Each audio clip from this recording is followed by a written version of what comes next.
Have you ever heard the saying, when you pray for rain, you gotta deal with the mud too? It's one of those simple, earthy truths that really sticks with you.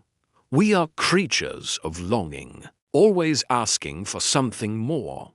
We pray for abundance, for change, for relief.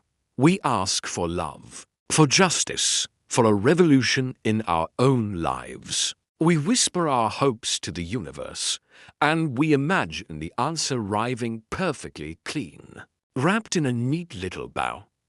But life doesn't work that way, does it? Rain never comes alone. It brings mud. It brings mess.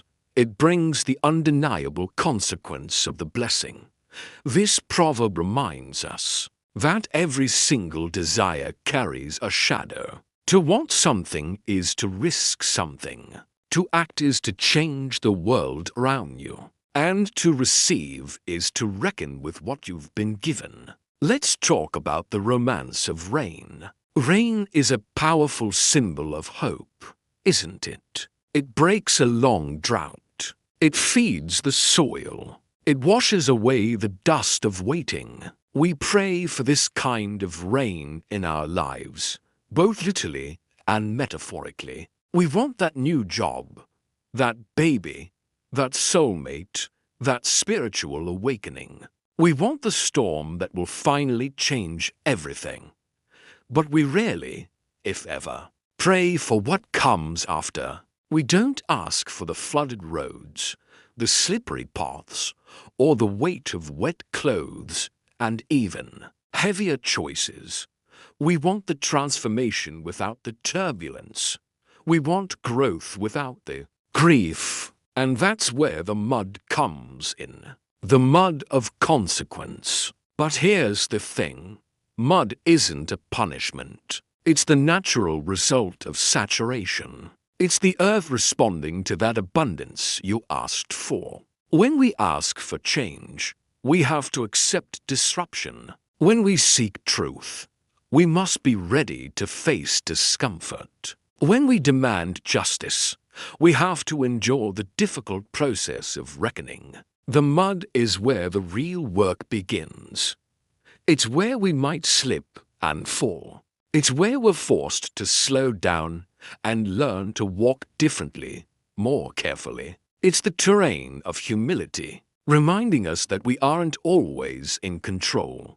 History is filled with stories of answered prayers and the mud that followed. The French Revolution prayed for liberty, but it got blood and chaos before it ever found balance. The Civil Rights Movement prayed for equality, and its brave participants walked through fire, jail cells, and unimaginable heartbreak. Every great movement starts with a prayer for rain, and every lasting change has to trudge through the mud. This is true in our personal lives, too. You pray for love, and you suddenly find yourself completely vulnerable.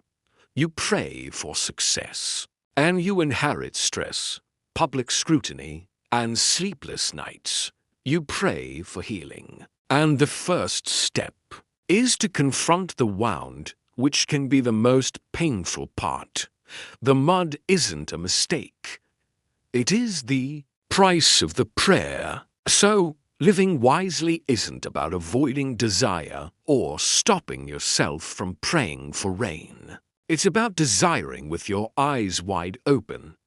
It's about knowing that rain is beautiful, but the mud is inevitable.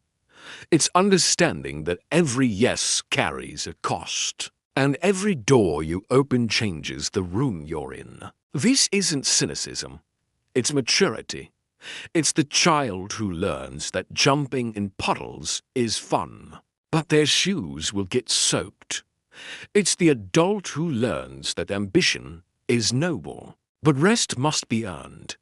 It's the leader who knows that progress is messy and still chooses to lead anyway. So, what do we do with all this mud? We walk through it. We learn to find our balance. We help each other up when we fall. We stop cursing the ground and start trying to understand the rain that brought it. We build better boots. We make art from the splatter. We tell stories that honor the mess, because the mud is where real life happens. It's not in the clean rival, but in the dirty, complicated aftermath. It's where we grow our roots. It's where we're forced to slow down. It's where we become real. To pray for rain is an act of hope. To deal with the mud is the act of living. Let's not be afraid of the mess. Let's not be surprised by the cost. Let's be grateful for the rain and wise enough to walk right through the mud. Thanks so much for watching. If this resonated with you, please give this video a like and subscribe for more content just like this. See you in the next one.